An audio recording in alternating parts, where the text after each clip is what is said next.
یعنی ریٹیلر خریدے گئے سامان کا ضامن ہوگا اور اس کا مالک ہوگا۔ مثلا اگر سامان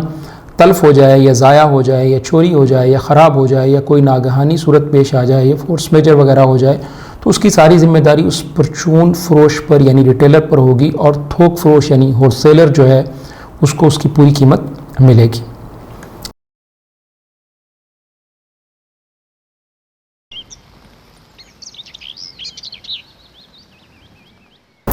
السلام علیکم۔ ادھار خریدا ہوا مال بیچنا۔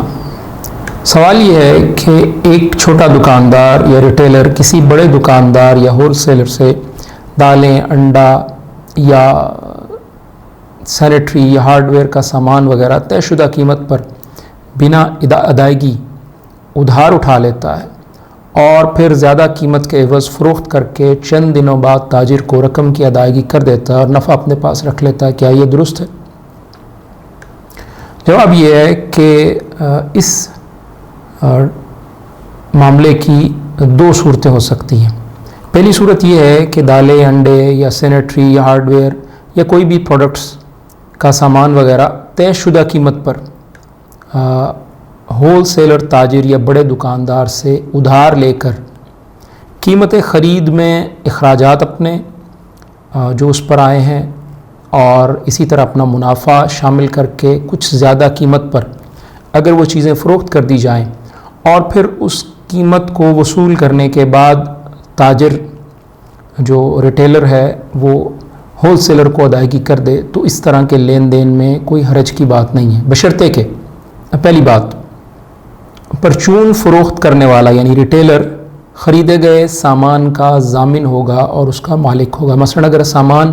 تلف ہو جائے یا ضائع ہو جائے یا چوری ہو جائے یا خراب ہو جائے یا کوئی ناگہانی صورت پیش آ جائے یا فورس میجر وغیرہ ہو جائے تو اس کی ساری ذمہ داری اس پرچون فروش پر یعنی ریٹیلر پر ہوگی، اور تھوک فروش یعنی ہول سیلر جو ہے اس کو اس کی پوری قیمت ملے گی۔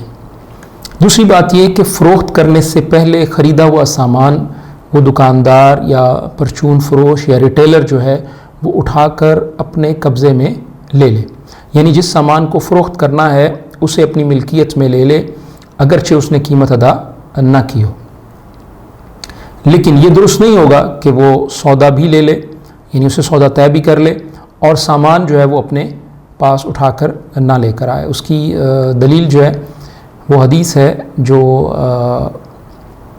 سنن ابی داؤد میں موجود ہے کہ ابن عمر رضی اللہ عنہ بیان کرتے ہیں کہ میں نے بازار میں تیل خریدا،